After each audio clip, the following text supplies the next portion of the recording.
Welcome to the Plume and Page. Today's story is The Legend of Sleepy Hollow by Washington Irving. Found among the papers of the late Diedrich Knickerbocker. In the bosom of one of those spacious coves which indent the eastern shore of the Hudson, and that broad expansion of the river denominated by the ancient Dutch navigators the Tepansee, and where they always prudently shortened sail and implored the protection of St. Nicholas when they crossed, there lies a small market town or rural port, which by some is called Greensburg, but which is more generally and properly known by the name of Tarrytown. This name was given, we are told, in former days by the good housewives of the adjacent country, from the inveterate propensity of their husbands to linger about the village tavern on market days. Be that as it may, I do not vouch for the fact, but merely advert to it for the sake of being precise and authentic. Not far from this village, perhaps about 2 miles, there is a little valley, or rather lap of land among high hills, which is one of the quietest places in the whole world. A small brook glides through it, with just murmur enough to lull one to repose, and the occasional whistle of a quail or tapping of a woodpecker is almost the only sound that ever breaks in upon the uniform tranquillity. I recollect that, when a stripling, my first exploit in squirrel shooting was in a grove of tall walnut trees that shades one side of the valley. I had wandered into it at noontime, when all nature is peculiarly quiet, and was startled by the roar of my own gun, as it broke the Sabbath stillness around, and was prolonged and reverberated by the angry echoes. If ever I should wish for a retreat whither I must steal from the world and its distractions, and dream quietly away the remnant of a troubled life, I know of none more promising than this little valley. From the listless repose of the place and the peculiar characters of its inhabitants, who are descendants from the original Dutch settlers, this sequestered glen has long been known by the name of Sleepy Hollow, and its rustic lads are called the Sleepy Hollow Boys throughout all the neighboring country. A drowsy, dreamy influence seems to hang over the land, and to pervade the very atmosphere. Some say that the place was bewitched by a high German doctor during the early days of the settlement. Others, that an old Indian chief, the prophet or wizard of his tribe, held his powwows there before the country was discovered by Master Hendrik Hudson. Certain it is, the place still continues under the sway of some witching power that holds a spell over the minds of the good people, causing them to walk in a continual reverie. They are given to all kinds of marvelous beliefs, are subject to trances and visions, and frequently see strange sights and hear music and voices in the air. The whole neighborhood abounds with local tales, haunted spots, and twilight superstitions. Stars shoot and meteors glare oftener across the valley than in any other part of the country, and the nightmare, with her whole ninefold, seems to make it the favorite scene of her gambols. The dominant spirit, however, that haunts this enchanted region, and seems to be commander-in-chief of all the powers of the air, is the apparition of a figure on horseback, without a head. It is said by some to be the ghost of a Hessian trooper whose head had been carried away by a cannon-ball in some nameless battle during the Revolutionary War, and who was ever and anon seen by the country folk hurrying along in the gloom of night, as if on the wings of the wind. His haunts are not too confined to the valley, but extend at times to the adjacent roads, and especially to the vicinity of a church at no great distance.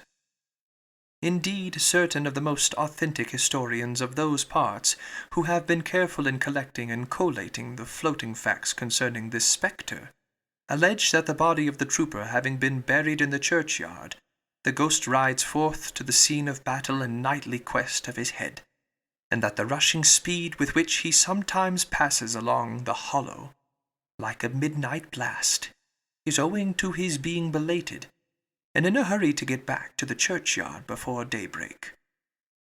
Such is the general purport of this legendary superstition, which has furnished materials for many a wild story in that region of shadows, and the spectre is known at all the country firesides by the name of the Headless Horseman of Sleepy Hollow. It is remarkable that the visionary propensity I have mentioned is not confined to the native inhabitants of the valley, but is unconsciously imbibed by everyone who resides there for a time. However wide awake they may have been before they entered that sleepy region, they are sure, in a little time, to inhale the witching influence of the air, and begin to grow imaginative, to dream dreams, and see apparitions. I mention this peaceful spot with all possible laud, for it is in such little retired Dutch valleys, found here and there embosomed in the great state of New York, that population, manners, and customs remain fixed, while the great torrent of migration and improvement, which is making such incessant changes in other parts of this restless country, sweeps by them unobserved. They are like those little nooks of still water which border a rapid stream, where we may see the straw and bubble riding quietly at anchor, or slowly revolving in their mimic harbour, undisturbed by the rush of the passing current.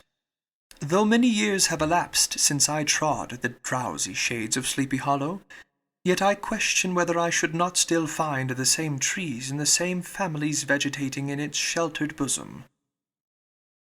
In this by-place of nature there abode, in a remote period of American history, that is to say, some 30 years since, a worthy wight of the name of Ichabod Crane, who sojourned, or, as he expressed it, tarried, in Sleepy Hollow, for the purpose of instructing the children of the vicinity. He was a native of Connecticut, a state which supplies the Union with pioneers for the mind as well as the forest, and sends forth yearly its legions of frontier woodmen and country schoolmasters. The cognomen of Crane was not inapplicable to his person. He was tall, but exceedingly lank, with narrow shoulders, long arms and legs, hands that dangled a mile out of his sleeves, feet that might have served for shovels, and his whole frame most loosely hung together. His head was small and flat at top, with huge ears, large green glassy eyes, and a long snipe nose, so that it looked like a weathercock perched upon his spindle neck to tell which way the wind blew. To see him striding along the profile of a hill on a windy day, with his clothes bagging and fluttering about him, one might have mistaken him for the genius of famine descending upon the earth, or some scarecrow eloped from a cornfield. His schoolhouse was a low building of one large room, rudely constructed of logs, the windows partly glazed and partly patched with leaves of old copybooks. It was most ingeniously secured at vacant hours, by a withe twisted in the handle of the door, and stakes set against the window shutters, so that though a thief might get in with perfect ease, he would find some embarrassment in getting out, an idea most probably borrowed by the architect, Jost van Houten, from the mystery of an eel-pot. The schoolhouse stood in a rather lonely but pleasant situation, just at the foot of a woody hill, with a brook running close by, and a formidable birch tree growing at one end of it. From hence the low murmur of his pupils' voices, conning over their lessons, might be heard in a drowsy summer's day, like the hum of a beehive, interrupted now and then by the authoritative voice of the master, in the tone of menace or command, or peradventure by the appalling sound of the birch, as he urged some tardy loiterer along the flowery path of knowledge. Truth to say, he was a conscientious man, and ever bore in mind the golden maxim, "Spare the rod and spoil the child." Ichabod Crane's scholars certainly were not spoiled. I would not have it imagined, however, that he was one of those cruel potentates of the school who joy in the smart of their subjects. On the contrary, he administered justice with discrimination rather than severity, taking the burden off the backs of the weak and laying it on those of the strong. Your mere puny stripling, that winced at the least flourish of the rod, was passed by with indulgence, but the claims of justice were satisfied by inflicting a double portion on some little tough, wrong-headed, broad-skirted Dutch urchin who sulked and swelled and grew dogged and sullen beneath the birch. All this he called doing his duty by their parents. And he never inflicted the chastisement without following it by the assurance so consolatory to the smarting urchin that he would remember it and thank him for it the longest day he had to live. When school hours were over, he was even the companion and playmate of the larger boys, and on holiday afternoons would convoy some of the smaller ones home, who happened to have pretty sisters or good housewives for mothers, noted for the comforts of the cupboard. Indeed, it behooved him to keep on good terms with his pupils. The revenue arising from his school was small, and would have been scarcely sufficient to furnish him with daily bread, for he was a huge feeder, and though lank, had the dilating powers of an anaconda. But to help out his maintenance, he was, according to the country custom in those parts, boarded and lodged at the houses of the farmers whose children he instructed. With these he lived successfully a week at a time, thus going the rounds of the neighborhood with all his worldly effects tied up in a cotton handkerchief. That all this might not be too onerous on the purses of his rustic patrons, who are apt to consider the cost of schooling a grievous burden, and schoolmasters as mere drones, he had various ways of rendering himself both useful and agreeable. He assisted the farmers occasionally in the lighter labors of their farms, helped to make hay, mended the fences, took the horses to water, drove the cows from pasture, and cut wood for the winter fire. He laid aside, too, all the dominant dignity and absolute sway with which he lorded it in his little empire, the school, and became wonderfully gentle and ingratiating.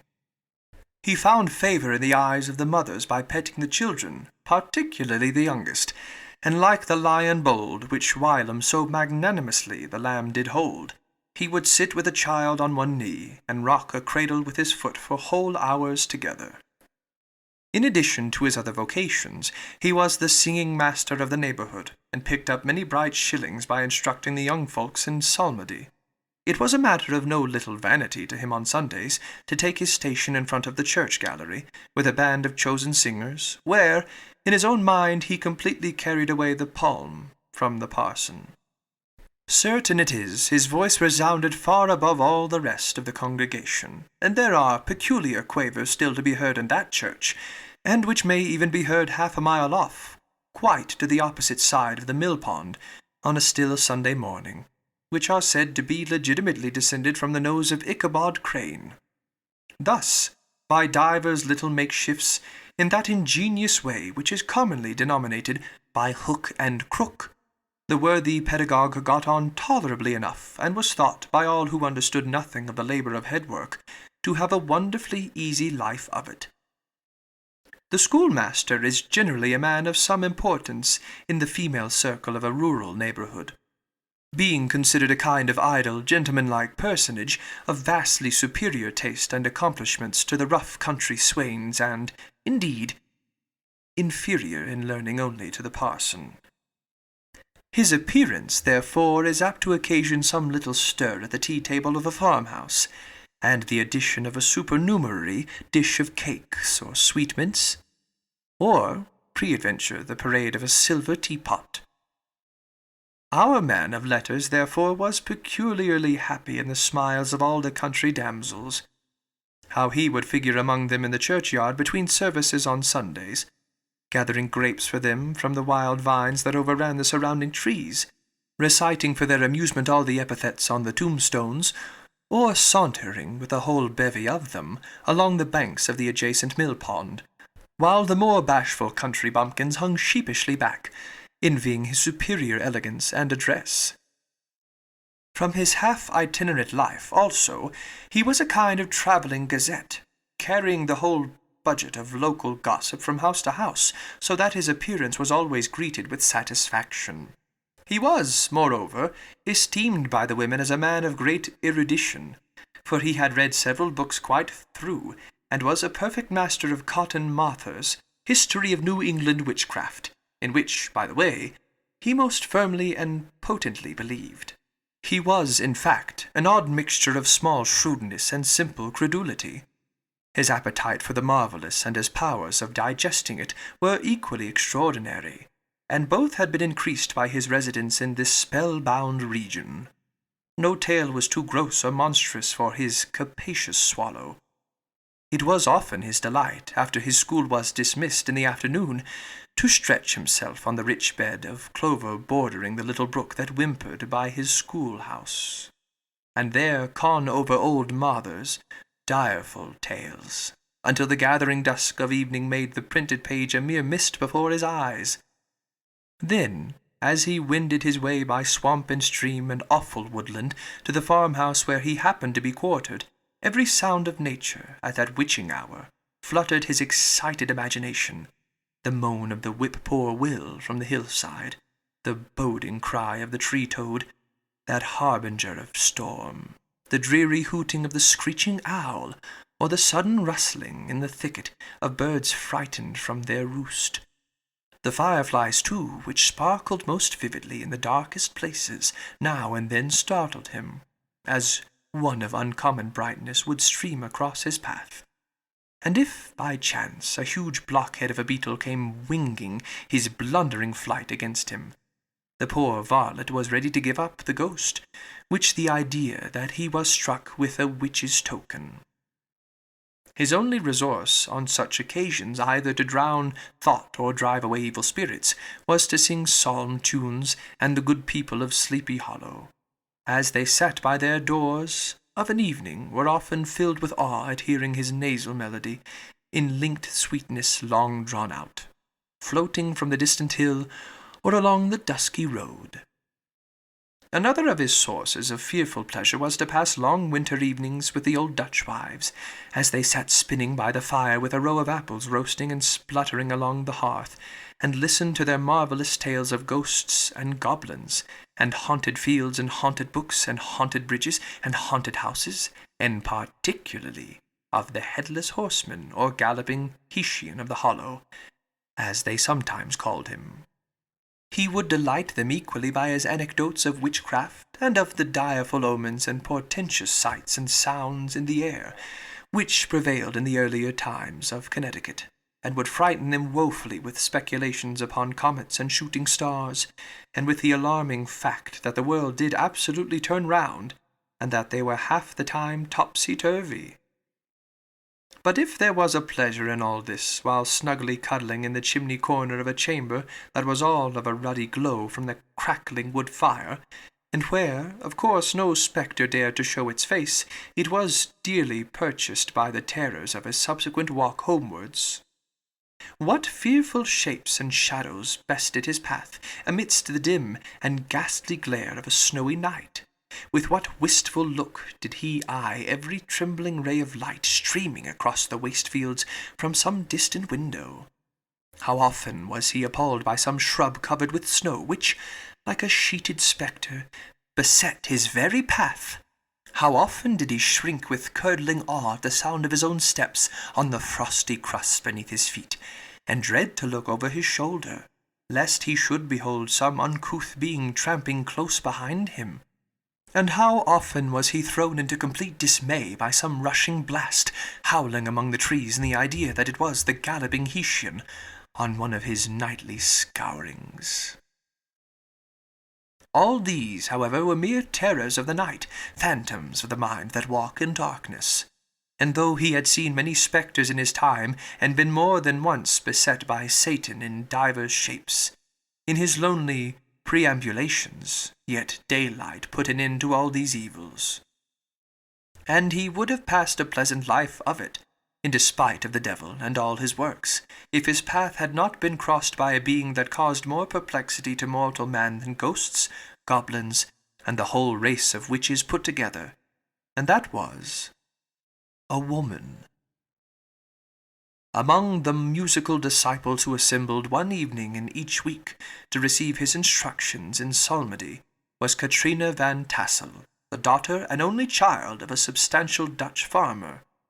She was a blooming lass of fresh 18, plump as a partridge, ripe and melting and rosy-cheeked as one of her father's peaches, and universally famed, not merely for her beauty, but her vast expectations. She was withal a little of a coquette, as might be perceived even in her dress, which was a mixture of ancient and modern fashions, as most suited to set off her charms.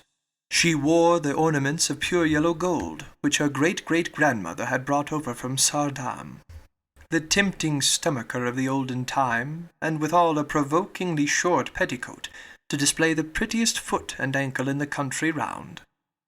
Ichabod Crane had a soft and foolish heart towards the sex, and it is not to be wondered at that so tempting a morsel soon found favour in his eyes, more especially after he had visited her in her paternal mansion. Old Baltus Van Tassel was a perfect picture of a thriving, contented, liberal-hearted farmer. He seldom, it is true, sent either his eyes or his thoughts beyond the boundaries of his own farm, but within those everything was snug, happy, and well-conditioned. He was satisfied with his wealth, but not proud of it, and piqued himself upon the hearty abundance rather than the style in which he lived.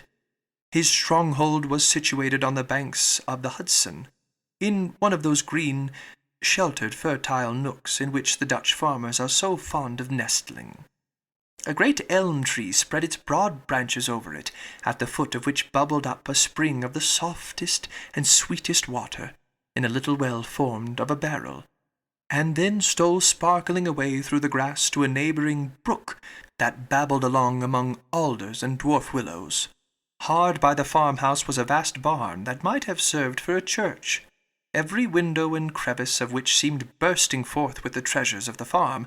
The flail was busy resounding within it from morning to night. Swallows and martins skimmed twittering about the eaves, and rows of pigeons, some with one eye turned up, as if watching the weather, some with their heads under their wings or buried in their bosoms, and others swelling and cooing and bowing about their dames, were enjoying the sunshine on the roof. Sleek, unwieldy porkers were grunting in the repose and abundance of their pens, from whence sallied forth now and then troops of sucking pigs, as if to snuff the air. A stately squadron of snowy geese were riding in an adjoining pond, convoying whole fleets of ducks. Regiments of turkeys were gobbling through the farmyard, and guinea fowls fretting about it, like ill-tempered housewives, with their peevish, discontented cry. Before the barn door shut the gallant cock, the pattern of a husband, a warrior, and a fine gentleman, clapping his burnished wings and crowing in the pride of gladness of his heart, sometimes tearing up the earth with his feet, and then generously calling his ever-hungry family of wives and children to enjoy the rich morsel which he had discovered. The pedagogue's mouth watered as he looked upon its sumptuous promise of luxurious winter fare. In his devouring mind's eye he pictured to himself every roasting pig running about with a pudding in his belly, and an apple in his mouth. The pigeons were snugly put to bed in a comfortable pie, and tucked in with a coverlet of crust. The geese were swimming in their own gravy, and the ducks pairing cosily in dishes, like snug married couples with a decent competency of onion sauce. In the porkers he saw carved out the future sleek side of bacon, and juicy relishing ham, not a turkey, but he beheld daintily trussed up, with its gizzard under its wing, and, pre-adventure, a necklace of savoury sausages, and even bright Chanticleer himself lay sprawling on his back in a side dish, with uplifted claws, as if craving that quarter which his chivalrous spirit disdained to ask while living. As the enraptured Ichabod fancied all this, and as he rolled his great green eyes over the fat meadow lands, the rich fields of wheat, of rye, of buckwheat, and Indian corn, and the orchards burdened with ruddy fruit which surrounded the warm tenement of Van Tassel, his heart yearned after the damsel who was to inherit these domains, and his imagination expanded with the idea how they might be readily turned into cash, and the money invested in immense tracts of wild land, and shingled palaces in the wilderness. Nay, his busy fancy already realized his hopes, and presented to him the blooming Katrina, with a whole family of children mounted on the top of a wagon loaded with household trumpery, with pots and kettles dangling beneath, and he beheld himself bestriding a pacing mare, with a colt at her heels, setting out for Kentucky, Tennessee, or the Lord knows where. When he entered the house, the conquest of his heart was complete. It was one of those spacious farmhouses with high, rigid, but low-sloping roofs, built in the style handed down from the first Dutch settlers, the low projecting eaves forming a piazza along the front, capable of being closed up in bad weather. Under this were hung flails, harness, various utensils of husbandry, and nests for fishing in the neighboring river. Benches were built along the sides for summer use, and a great spinning wheel at one end and a churn at the other showed the various uses to which this important porch might be devoted. From this piazza the wondering Ichabod entered the hall, which formed the centre of the mansion, and the place of usual residence. Here rows of resplendent pewter, ranged on a long dresser, dazzled his eyes. In one corner stood a huge bag of wool, ready to be spun. In another, a quantity of linsey woolen just from the loom. Ears of Indian corn and strings of dried apples and peaches hung in gay festoons along the wall, mingled with the gaud of red peppers, and a door left ajar gave him a peep into the best parlour, where the claw-footed chairs and dark mahogany tables shone like mirrors.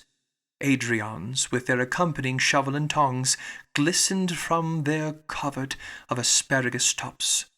Mock oranges and knock shells decorated the mantelpiece. Strings of various coloured birds' eggs were suspended above it.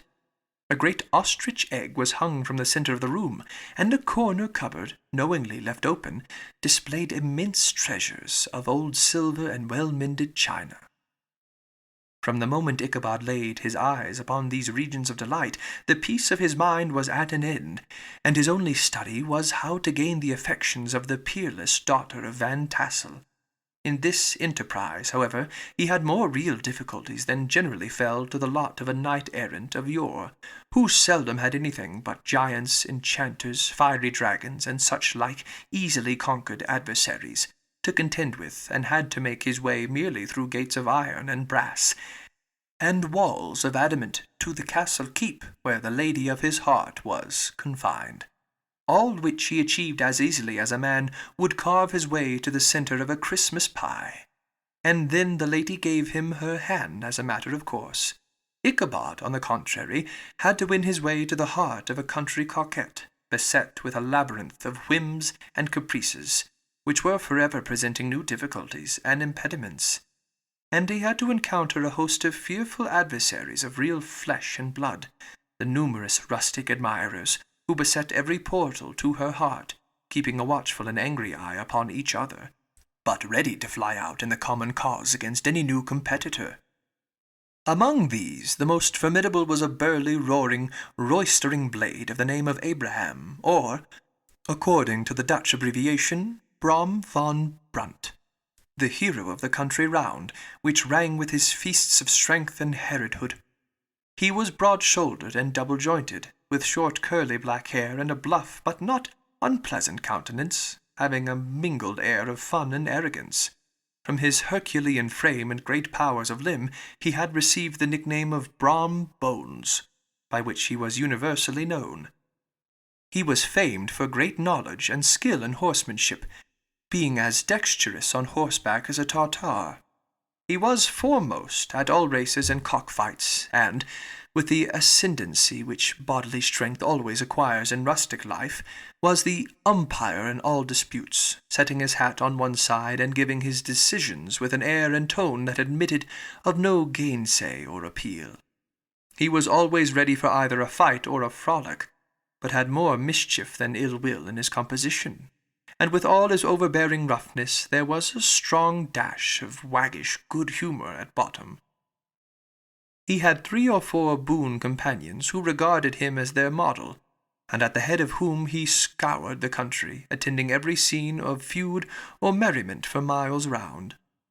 In cold weather he was distinguished by a fur cap, surmounted with a flaunting fox's tail, and when the folks at the country gathering descried this well-known crest at a distance, whisking about among a squad of hard riders, they always stood by for a squall. Sometimes his crew would be heard dashing along past the farmhouses at midnight, with whoop and halloo like a troop of Don Cossacks, and the old dames, startled out of their sleep, would listen for a moment till the hurry-scurry had clattered by, and then exclaim, "Aye, there goes Broom Bones and his gang!" The neighbours looked upon him with a mixture of awe, admiration, and goodwill, and, when any madcap prank or rustic brawl occurred in the vicinity, always shook their heads and warranted Broom Bones was at the bottom of it. This rantipole hero had for some time singled out the blooming Katrina for the object of his uncouth gallantries, and though his amorous toyings were something like the gentle caresses and endearments of a bear, yet it was whispered that she did not altogether discourage his hopes. Certain it is, his advances were signals for rival candidates to retire, who felt no inclination to cross a lion in his amours, insomuch that when his horse was seen tied to Van Tassel's paling on a Sunday night, a sure sign that his master was courting, or, as it is termed, sparking, within, all other suitors passed by in despair, and carried the war into other quarters. Such was the formidable rival with whom Ichabod Crane had to contend, and, considering all things, a stouter man than he would have shrunk from the competition, and a wiser man would have despaired. He had, however, a happy mixture of pliability and perseverance in his nature. He was in form and spirit like a supplejack, yielding but tough. Though he bent, he never broke, and though he bowed beneath the slightest pressure, yet, the moment it was away, jerk! He was as erect, and carried his head as high as ever. To have taken the field openly against his rival would have been madness, for he was not a man to be thwarted in his amours, any more than that stormy lover Achilles. Ichabod, therefore, made his advances in a quiet and gently insinuating manner. Under cover of his character of singing master, he made frequent visits at the farmhouse. Not that he had anything to apprehend from the meddlesome interference of parents, which is so often a stumbling block in the path of lovers. Balt Van Tassel was an easy, indulgent soul. He loved his daughter better even than his pipe, and, like a reasonable man and an excellent father, let her have her way in everything. His notable little wife, too, had enough to do to attend to her housekeeping and manage her poultry, for, as she sagely observed, ducks and geese are foolish things and must be looked after, but girls can take care of themselves. Thus, while the busy dame bustled about the house, or plied her spinning-wheel at one end of the piazza, honest Balt would sit smoking his evening pipe at the other, watching the achievements of a little wooden warrior, who, armed with a sword in each hand, was most valiantly fighting the wind of the pinnacle of the barn. In the meantime, Ichabod would carry on his suit with the daughter by the side of the spring under the great elm, or sauntering along in the twilight, that hour so favourable to the lover's eloquence. I profess not to know how women's hearts are wooed and won. To me they have always been matters of riddle and admiration. Some seem to have but one vulnerable point, or door of access, while others have 1,000 avenues and may be captured in 1,000 different ways. It is a great triumph of skill to gain the former, but a still greater proof of generalship to maintain possession of the latter, for a man must battle for his fortress at every door and window. He who wins 1,000 common hearts is therefore entitled to some renown, but he who keeps undisputed sway over the heart of a coquette is indeed a hero. Certain it is, this was not the case with the redoubtable Brom Bones, and from the moment Ichabod Crane made his advances, the interests of the former evidently declined. His horse was no longer seen tied to the palings on Sunday nights, and a deadly feud gradually arose between him and the preceptor of Sleepy Hollow. Brom, who had a degree of rough chivalry in his nature, would fain have carried matters to open warfare, and have settled their pretensions to the lady, according to the mode of those most concise and simple reasoners, the knight-errant of yore, by single combat. But Ichabod was too conscious of the superior might of his adversary to enter the lists against him. He had overheard a boast of Bones, that he would double the schoolmaster up, and lay him on a shelf of his own schoolhouse, and he was too wary to give him an opportunity. There was something extremely provoking in this obstinately pacific system. It left Brom no alternative but to draw upon the funds of rustic waggery in his disposition, and to play off boorish practical jokes upon his rival. Ichabod became the object of whimsical persecution to Bones and his gang of rough riders. They harried his hitherto peace domains, smoked out his singing school by stopping up the chimney, broke into the schoolhouse at night in spite of its formidable fastenings of withe and window stakes, and turned everything topsy-turvy, so that the poor schoolmaster began to think all the witches in the country held their meetings there. But what was still more annoying, Brom took all opportunities of turning him into ridicule in presence of his mistress, and had a scoundrel dog whom he taught to whine in the most ludicrous manner, and introduced as a rival of Ichabod's, to instruct her in psalmody. In this way matters went on for some time, without producing any material effect on the relative situations of the contending powers. On a fine autumnal afternoon, Ichabod, in pensive mood, sat enthroned on the lofty stool from whence he usually watched all the concerns of his little literary realm. In his hand he swayed a ferule, that sceptre of despotic power. The birch of justice reposed on 3 nails behind the throne, a constant terror to evildoers, while on the desk before him might be seen sundry contraband articles and prohibited weapons, detected upon the persons of idle urchins, such as half-munched apples, pop-guns, whirligigs, fly-cages, and whole legions of rampant little paper gamecocks. Apparently there had been some appalling act of justice recently inflicted, for his scholars were all busily intent upon their books, or slyly whispering behind them, with one eye kept upon the master, and a kind of buzzing stillness reigned throughout the schoolroom. It was suddenly interrupted by the appearance of a negro in tow-cloth jacket and trousers, a round, crowned fragment of a hat like the cap of Mercury, and mounted on the back of a ragged, wild, half-broken colt, which he managed with a rope by way of halter. He came clattering up to the school door with an invitation to Ichabod to attend a merrymaking, or quilting frolic, to be held that evening at Mynheer Van Tassel's. And having delivered his message with that air of importance, and effort at fine language, which a negro is apt to display on petty embassies of the kind, he dashed over the brook, and was seen scampering away up the hollow, full of the importance and hurry of his mission. All was now bustle and hubbub in the late quiet schoolroom. The scholars were hurried through their lessons, without stopping at trifles.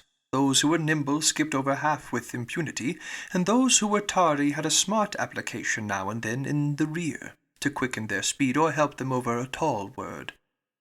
Books were flung aside without being put away on the shelves, inkstands were overturned, benches thrown down, and the whole school was turned loose an hour before the usual time, bustling forth like a legion of young imps, yelping and racketing about the green in joy at their early emancipation. The gallant Ichabod now spent at least an extra half-hour at his toilet, brushing and furbishing up his best, and indeed only suit of rusty black, and arranging his locks by a bit of broken looking-glass that hung up in the schoolhouse. That he might make his appearance before his mistress in the true style of a cavalier, he borrowed a horse from the farmer with whom he was domiciliated, a choleric old Dutchman of the name of Hans von Ripper, and, thus gallantly mounted, issued forth like a knight-errant in quest of adventure. But it is meet I should, in the true spirit of romantic story, give some account of the looks and equipments of my hero and his steed. The animal he bestrode was a broken-down plough-horse that had outlived almost everything but its viciousness. He was gaunt and shagged, with a ewe-neck, and a head like a hammer. His rusty mane and tail were tangled and knotted with burrs. One eye had lost its pupil, and was glaring and spectral, but the other had the gleam of a genuine devil in it. Still he must have had fire and metal in his day, if we may judge from the name he bore of Gunpowder. He had, in fact, been a favourite steed of his master's, the choleric Van Ripper, who was a furious rider, and had infused, very probably, some of his own spirit into the animal, for, old and broken down as he looked, there was more of the lurking devil in him than in any young filly in the country. Ichabod was a suitable figure for such a steed. He rode with short stirrups, which brought his knees nearly up to the pommel of the saddle. His sharp elbows stuck out like grasshoppers. He carried his whip perpendicularly in his hand, like a spectre, and as his horse jogged on, the motion of his arms was not unlike the flapping of a pair of wings. A small wool hat rested on the top of his nose, for so his scanty strip of forehead might be called, and the skirts of his black coat fluttered out almost to the horse's tail. Such was the appearance of Ichabod and his steed as they shambled out of the gate of Hans von Ripper, and it was altogether such an apparition as is seldom to be met with in broad daylight. It was, as I have said, a fine autumnal day. The sky was clear and serene, and nature wore that rich and golden livery which we always associate with the idea of abundance. The forests had put on their sober brown and yellow, while some trees of the tenderer kind had been nipped by the frosts into brilliant dyes of orange, purple, and scarlet. Streaming flies of wild ducks began to make their appearance high in the air. The bark of the squirrel might be heard from the groves of beech and hickory nuts, and the pensive whistle of the quail at intervals from the neighbouring stubble-field. The small birds were taking their farewell banquets. In the fullness of their revelry they fluttered, chirping and frolicking from bush to bush and tree to tree, capricious from the very profusion and variety around them. There was the honest cock-robin, the favourite game of stripling sportsmen, with its loud querulous note, and the twittering blackbirds flying in sable clouds, and the golden-winged woodpecker with its crimson crest, his broad black gorget and splendid plumage, and the cedar bird with its red-tipped wings and yellow-tipped tail, and its little Montero cap of feathers, and the blue jay, that noisy coxcomb in his grey light-blue coat and white underclothes, screaming and chattering, nodding and bobbing and bowing and pretending to be on good terms with every songster of the grove. As Ichabod jogged slowly on his way, his eye, ever open to every symptom of culinary abundance, ranged with delight over the treasures of jolly autumn. On all sides he beheld vast store of apples, some hanging in oppressive opulence on the trees, some gathered into baskets and barrels for the market, others heaped up in rich piles for the cider press. Farther on he beheld great fields of Indian corn, with its golden ears peeping from their leafy coverts, and holding out the promise of cakes and hasty pudding, and the yellow pumpkins lying beneath them, turning up their fair round bellies to the sun, and giving ample prospects of the most luxurious of pies. And anon he passed the fragrant buckwheat fields breathing the odour of the beehive, and as he beheld them, soft anticipation stole over his mind of dainty slapjacks, well buttered and garnished with honey or treacle, by the delicate little dimpled hand of Katrina Van Tassel. Thus feeding his mind with many sweet thoughts of sugared suppositions, he journeyed along the sides of a range of hills which look out upon some of the goodliest scenes of the mighty Hudson. The sun gradually wheeled its broad disk down in the west. The wide bosom of the Tapansy lay motionless and glassy, excepting that here and there a gentle undulation waved and prolonged the blue shadow of the distant mountain. A few amber clouds floated in the sky without a breath of air to move them. The horizon was of a fine gold tint, changing gradually into a pure apple green, and from that into the deep blue of the mid-heaven. A slanting ray lingered on the woody crests of the precipices that overhung some parts of the river, giving greater depth to the dark grey and purple of their rocky sides. A sloop was loitering in the distance, dropping slowly down with the tide, her sail hanging uselessly against the mast, and as the reflection of the sky gleamed along the still water, it seemed as if the vessel was suspended in the air. It was toward evening that Ichabod arrived at the castle of Heer Van Tassel, which he found thronged with the pride and flower of the adjacent country. Old farmers, a spare leathern-faced race, in homespun coats and breeches, blue stockings, huge shoes, and magnificent pewter buckles. Their brisk, withered little dames in close-crimped caps, long-waisted short gowns, homespun petticoats, with scissors and pincushions, and grey calico pockets hanging on the outside. buxom lasses, almost as antiquated as their mothers, excepting where a straw hat, a fine ribbon, or perhaps a white frock, gave symptoms of city innovation. The sons, in short, square-skirted coats with rows of stupendous brass buttons, and their hair generally queued in the fashion of the times, especially if they could procure an eel-skin for the purpose, it being esteemed throughout the country as a potent nourisher and strengthener of the hair. Brom Bones, however, was the hero of the scene, having come to the gathering on his favourite steed, Daredevil, a creature like himself full of mettle and mischief, and which no one but himself could manage. He was, in fact, noted for preferring vicious animals, given to all kinds of tricks, which kept the rider in constant risk of his neck, for he held a tractable, well-broken horse as unworthy of a lad of spirit. Fain would I pause to dwell upon the world of charms that burst upon the enraptured gaze of my hero, as he entered the state parlour of Van Tassel's mansion.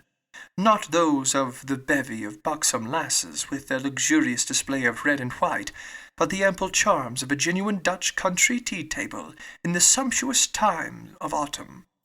Such heaped-up platters of cakes of various and almost indescribable kinds, known only to experienced Dutch housewives.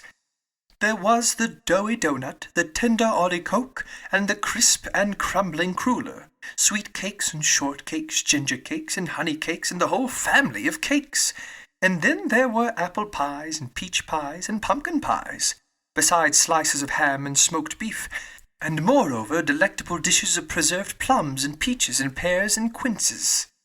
Not to mention broiled shad and roasted chickens, together with bowls of milk and cream, all mingled higgled-piggled, pretty much as I have enumerated them, with the motherly teapot sending up its cloud of vapour from the midst. Heaven bless the mark! I want breath and time to discuss this banquet as it deserves, and am too eager to get on with my story. Happily, Ichabod Crane was not in so great a hurry as his historian, but did ample justice to every dainty. He was a kind and thankful creature, whose heart dilated in proportion as his skin was filled with good cheer, and whose spirits rose with eating, as some men's do with drink. He could not help, too, rolling his large eyes round him as he ate, and chuckling with the possibility that he might one day be lord of all this scene of almost unimaginable luxury and splendour. Then he thought how soon he'd turn his back upon the old schoolhouse, snap his fingers in the face of Hans Van Ripper and every other niggardly patron, and kick any itinerant pedagogue out of doors that should dare to call him comrade. Old Baltus Van Tassel moved about among his guests with a face dilated with content and good humour, round and jolly as the harvest moon. His hospitable attentions were brief but expressive, being confined to a shake of the hand, a slap on the shoulder, a loud laugh, and a pressing invitation to fall to and help themselves. And now the sound of the music from the common room, or hall, summoned to the dance. The musician was an old grey-headed negro, who had been the itinerant orchestra of the neighbourhood for more than half a century. His instrument was as old and battered as himself. The greater part of the time he scraped on 2 or 3 strings, accompanying every movement of the bow with a motion of the head, bowing almost to the ground, and stamping with his foot whenever a fresh couple were to start. Ichabod prided himself upon his dancing as much as upon his vocal powers. Not a limb, not a fibre about him was idle, and to have seen his loosely hung frame in full motion, and clattering about the room, you would have thought St. Vitus himself, that blessed patron of the dance, was figuring before you in person. He was the admiration of all the negroes, who, having gathered, of all ages and sizes, from the farm and the neighbourhood, stood forming a pyramid of shining black faces at every door and window, gazing with delight at the scene, rolling their white eyeballs and showing grinning rows of ivory from ear to ear. How could the flogger of urchins be otherwise than animated and joyous?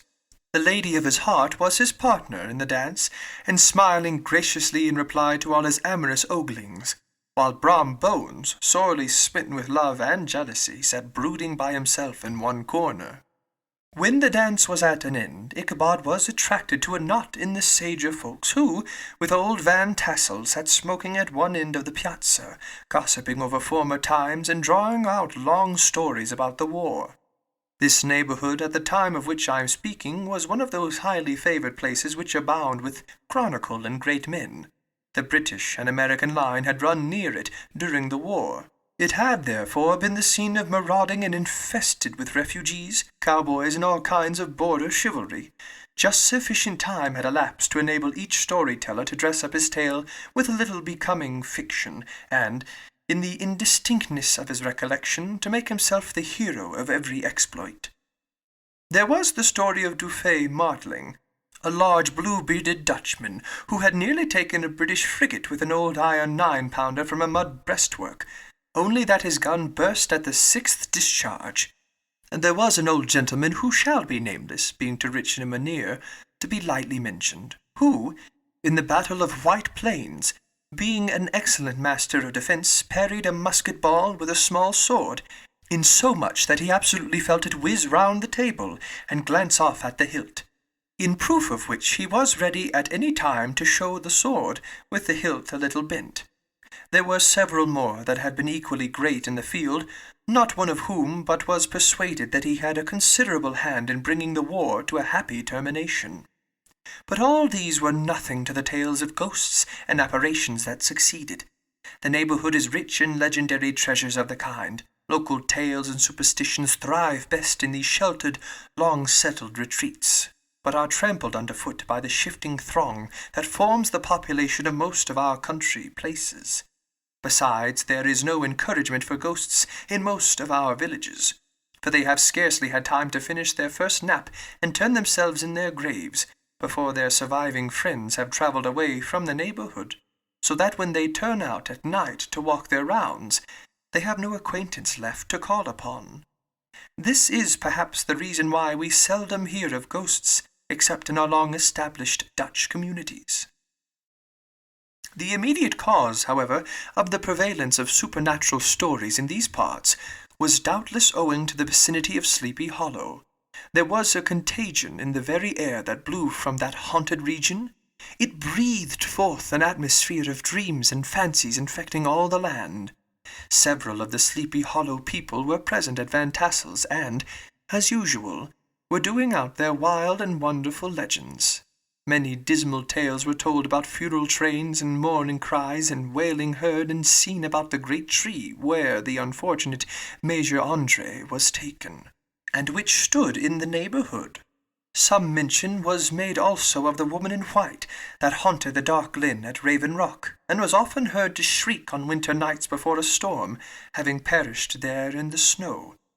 The chief part of the stories, however, turned upon the favourite spectre of Sleepy Hollow, the Headless Horseman, who had been heard several times of late patrolling the country, and, it was said, tethered his horse nightly among the graves in the churchyard. The sequestered situation of this church seems always to have made it a favourite haunt of troubled spirits. It stands on a knoll, surrounded by locust trees and lofty elms, from among which its descent whitewashed walls shine modestly forth like Christian purity beaming through the shades of retirement. A gentle slope descends from it to a silver sheet of water bordered by high trees, between which peeps may be caught at the blue hills of the Hudson. To look upon its grass-grown yard, where the sunbeams seem to sleep so quietly, one would think that there, at last, the dead might rest in peace. On one side of the church extends a wide woody dell, along which raves a large brook among broken rocks and trunks of fallen trees. Over a deep black part of the stream, not far from the church, was formerly thrown a wooden bridge. The road that led to it, and the bridge itself, were thickly shaded by overhanging trees, which cast a gloom about it, even in the daytime, but occasioned a fearful darkness at night. Such was one of the favourite haunts of the Headless Horseman, and the place where he was most frequently encountered. The tale was told of old Brower, a most hysterical disbeliever in ghosts, how he met the horseman returning from his foray into Sleepy Hollow, and was obliged to get up behind him, How they galloped over bush and brake, over hill and swamp, until they reached the bridge, when the horseman suddenly turned into a skeleton, threw old Brower into the brook, and sprang away over the tree-tops with a clap of thunder. This story was immediately matched by a thrice marvellous adventure of Brom Bones, who made light of the galloping Hessian as an errant jockey. He affirmed that on returning one night from the neighbouring village of Sing Sing, he had been overtaken by this midnight trooper, that he had offered to race with him for a bowl of punch, and should have won it too, for Daredevil beat the goblin horse all hollow. But just as they came to the church bridge, the Hessian bolted and vanished in a flash of fire. All these tales, told in that drowsy undertone with which men talk in the dark, the countenances of the listeners only now and then receiving a casual gleam from the glare of a pipe, sank deep in the mind of Ichabod. He repaid them in kind with large extracts from his invaluable author, Cotton Mather, and added many marvellous events that had taken place in his native state of Connecticut, and fearful sights which he had seen in his nightly walks about Sleepy Hollow. The revel now gradually broke up. The old farmers gathered together their families and their wagons, and were heard for some time rattling along the hollow roads, and over the distant hills. Some of the damsels mounted on pillions behind their favourite swains, and their light-hearted laughter mingling with the clatter of hoofs echoed along the silent woodlands, sounding fainter and fainter until they gradually died away. And the late scene of noise and frolic was all silent and deserted. Ichabod only lingered behind, according to the custom of country lovers, to have a tete-a-tete with the heiress, fully convinced that he was now on the high road to success. What passed at this interview I will not pretend to say, for in fact I do not know. Something, however, I fear me, must have gone wrong, for he certainly sallied forth, after no very great interval, with an air quite desolate and chapfallen. Oh, these women, these women! Could that girl have been playing off any of her coquettish tricks? Was her encouragement of the poor pedagogue all a mere sham to secure her conquest in his rival? Heaven only knows, not I. Let it suffice to say, Ichabod stole forth with the air of one who had been sacking a hen-roost, rather than a fair lady's heart, without looking to the right or left to notice the scene of rural wealth on which he had so often gloated. He went straight to the stable, and with several hearty cuffs and kicks roused his steed most uncourteously from the comfortable quarters in which he was soundly sleeping, dreaming of mountains of corn and oats, and whole valleys of timothy and clover. It was the very witching time of the night that Ichabod, heavy-hearted and crestfallen, pursued his travels homewards, along the sides of the lofty hills which rise above Tarrytown, and which he had traversed so cheerily in the afternoon. The hour was as dismal as himself. Far below him the Tappan Zee spread its dusky and indistinct waste of waters, with here and there the tall mast of a sloop riding quietly at anchor under the land. In the dead hush of midnight he could even hear the barking of the watchdog from the opposite shore of the Hudson, but it was so vague and faint as only to give an idea of his distance from this faithful companion of man. Now and then, too, the long-drawn crowing of a cock, accidentally awakened, would sound far, far off from some farmhouse away among the hills. But it was like a dreaming sound in his ear. No signs of life occurred near him, but occasionally the melancholy chirp of a cricket, or perhaps the guttural twang of a bullfrog from a neighbouring marsh, as if sleeping uncomfortably and turning suddenly in his bed. All the stories of ghosts and goblins that he had heard in the afternoon now came crowding upon his recollection. The night grew darker and darker. The stars seemed to sink deep in the sky, and driving clouds occasionally hid them from his sight. He had never felt so lonely and dismal. He was, moreover, approaching the very place where many of the scenes of the ghost stories had been laid. In the centre of the road stood an enormous tulip-tree, which towered like a giant above all the other trees of the neighbourhood, and formed a kind of landmark. Its limbs were gnarled and fantastic, large enough to form trunks from ordinary trees, twisting down almost to the earth, and rising again into the air. It was connected with the tragical story of the unfortunate Andre, who had been taken prisoner hard by, and was universally known by the name of Major Andre's tree. The common people regarded it with a mixture of respect and superstition, partly out of sympathy for the late of its ill-starred namesake, and partially from the tales of strange sights and doleful lamentations told concerning it. As Ichabod approached this fearful tree, he began to whistle. He thought his whistle was answered. It was but a blast sweeping sharply through the dry branches. As he approached a little nearer, he thought he saw something white hanging in the midst of the tree. He paused and ceased whistling, but, on looking more narrowly, perceived that it was a place where the tree had been scathed by lightning, and the white wood laid bare.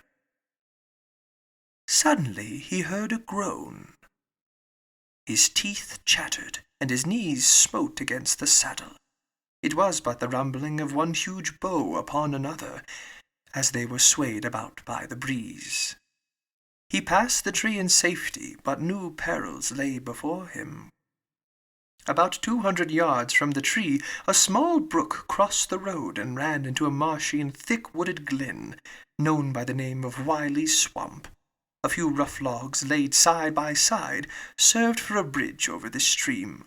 On that side of the road where the brook entered the wood, a group of oaks and chestnuts, matted thick with wild grapevines, threw a carnivorous gloom over it. To pass this bridge was the severest trial.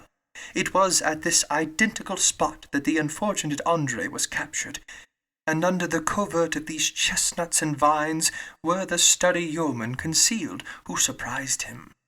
This has ever since been considered a haunted stream, and fearful are the feelings of the schoolboy who has to pass it alone in the dark. As he approached the stream, his heart began to thump. He summoned up, however, all his resolution, gave his horse half a score of kicks in the ribs, and attempted to dash briskly across the bridge. But instead of starting forward, the perverse old animal made a lateral movement, and ran broadside against the fence. Ichabod, whose fears increased with the delay, jerked the reins on the other side, and kicked lustily with the contrary foot. It was all in vain. His steed started, it is true, but it was only to plunge to the opposite side of the road, into a thicket of brambles and alder bushes. The schoolmaster now bestowed both whip and heel upon the starveling ribs of old Gunpowder, who dashed forward, snuffling and snorting, but came to a stand just by the bridge, with a suddenness that had nearly sent his rider sprawling over his head. Just at this moment a plashy tramp by the side of the bridge caught the sensitive ear of Ichabod. In the dark shadow of the grove on the margin of the brook he beheld something huge, misshapen, and towering. It stirred not, but seemed gathered up in the gloom like some gigantic monster ready to spring upon the traveller. The hair of the affrighted pedagogue rose upon his head with terror. What was to be done? To turn and fly was now too late, and besides, what chance was there of escaping ghost or goblin, if such it was, which could ride upon the wings of the wind? Summoning up, therefore, a show of courage, he demanded in stammering accents, "Who are you?" He received no reply. He repeated his demand in a still more agitated voice. Still there was no answer. Once more he cudgelled the sides of the inflexible Gunpowder, and, shutting his eyes, broke forth with involuntary fervour into a solemn tune. Just then the shadowy object of alarm put itself in motion, and with a scramble and a bound stood at once in the middle of the road. Though the night was dark and dismal, yet the form of the unknown might now in some degree be ascertained. He appeared to be a horseman of large dimensions, and mounted on a black horse of powerful frame. He made no offer of molestation or sociability, but kept aloof on one side of the road, jogging along on the blind side of old Gunpowder, who had now got over his fright and waywardness. Ichabod, who had no relish for this strange midnight companion, and bethought himself of the adventure of Brom Bones with the galloping Hessian, now quickened his steed in hopes of leaving him behind. The stranger, however, quickened his horse to an equal pace. Ichabod pulled up and fell into a walk, thinking to lag behind. The other did the same. His heart began to sink within him. He endeavored to resume his solemn tune, but his parched tongue clove to the roof of his mouth, and he could not utter a stave. There was something in the moody and dogged silence of this pertinacious companion that was mysterious and appalling. It was soon fearfully accounted for.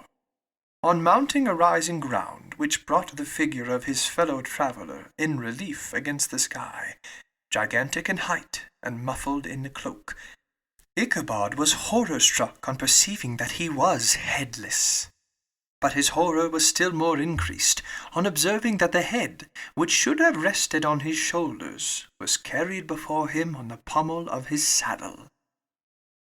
His terror rose to desperation. He rained a shower of kicks and blows upon Gunpowder, hoping by a sudden movement to give his companion the slip, but the spectre started full jump with him. Away, then, they dashed through thick and thin, stones flying and sparks flashing at every bound. Ichabod's flimsy garments fluttered in the air as he stretched his long, lank body away over his horse's head in the eagerness of his flight. They had now reached the road which turns off to Sleepy Hollow, but Gunpowder, who seemed possessed with a demon, instead of keeping up it, made an opposite turn and plunged headlong downhill to the left. This road leads through a sandy hollow shaded by trees for about a quarter of a mile, where it crosses the bridge famous in Goblin story, and just beyond swells the green knoll on which stands the whitewashed church. As yet the panic of the steed had given his unskilful rider an apparent advantage in the chase, but just as he had got halfway through the hollow, the girths of the saddle gave way, and he felt it slipping from under him. He seized it by the pommel and endeavored to hold it firm, but in vain. He had just time to save himself by clasping old Gunpowder round the neck, when the saddle fell to the earth, and he heard it trampled underfoot by his pursuer. For a moment the terror of Hans Van Ripper's wrath passed across his mind, for it was his Sunday saddle, but this was no time for petty fears. The goblin was hard on his haunches, and, unskilful rider that he was, he had much ado to maintain his seat, sometimes slipping on one side, sometimes on another, and sometimes jolted on the high ridge of the horse's backbone, with a violence that he verily feared would cleave him asunder. An opening in the trees now cheered him with the hopes that the church bridge was at hand. The wavering reflection of a silver star in the bosom of the brook told him that he was not mistaken. He saw the walls of the church dimly glaring under the trees beyond. He recollected the place where Brom Bones's ghostly competitor had disappeared. If I can but reach that bridge, thought Ichabod, I am safe. Just then he heard the black steed panting and blowing close behind him. He even fancied that he felt his hot breath. Another convulsive kick in the ribs, and old Gunpowder sprang upon the bridge. He thundered over the resounding planks. He gained the opposite side, and now Ichabod cast a look behind to see if his pursuer should vanish, according to rule, in a flash of fire and brimstone. Just then he saw the goblin rising in his stirrups, and in the very act of hurling his head at him. Ichabod endeavored to dodge the horrible missile, but too late. It encountered his cranium with a tremendous crash. He was tumbled headlong into the dust, and Gunpowder, the black steed, and the goblin rider passed by like a whirlwind. The next morning the old horse was found without his saddle, and with the bridle under his feet, soberly cropping the grass at his master's gate. Ichabod did not make his appearance at breakfast. Dinner hour came, but no Ichabod. The boys assembled at the schoolhouse and strolled idly about the banks of the brook, but no schoolmaster. Hans Van Ripper now began to feel some uneasiness about the fate of poor Ichabod and his saddle. An inquiry was set on foot, and after diligent investigation they came upon his traces.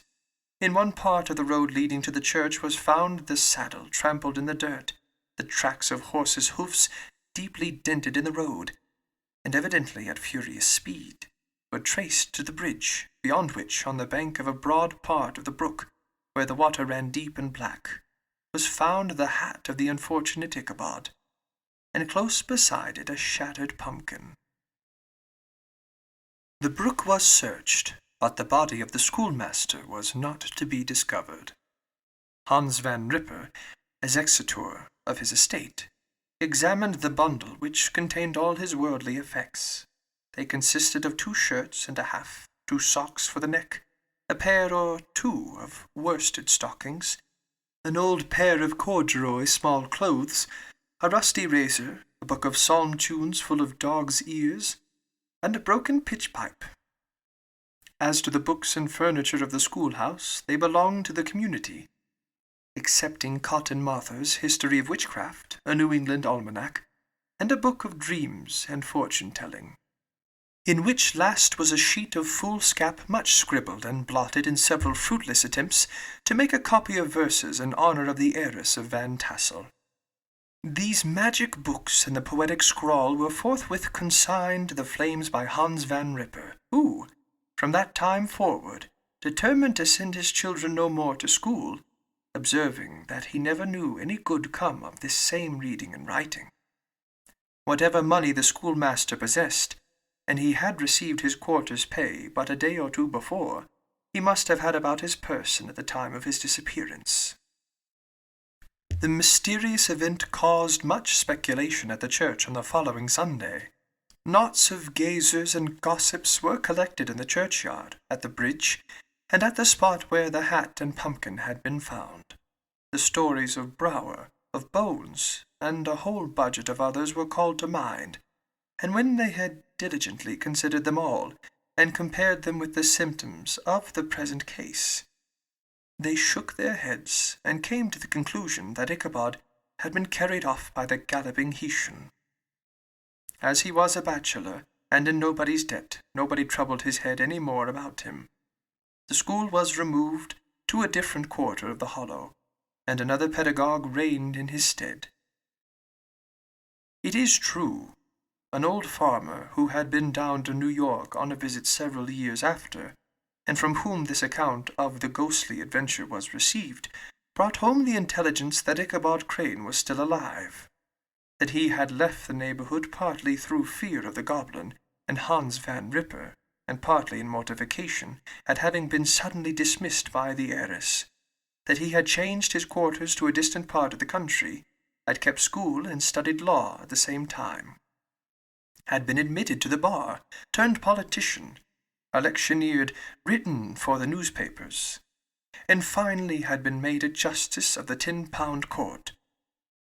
Brom Bones, too, who, shortly after his rival's disappearance, conducted the blooming Caterina in triumph to the altar, was observed to look exceedingly knowing whenever the story of Ichabod was related, and always burst into a hearty laugh at the mention of the pumpkin, which led some to suspect that he knew more about the matter than he chose to tell.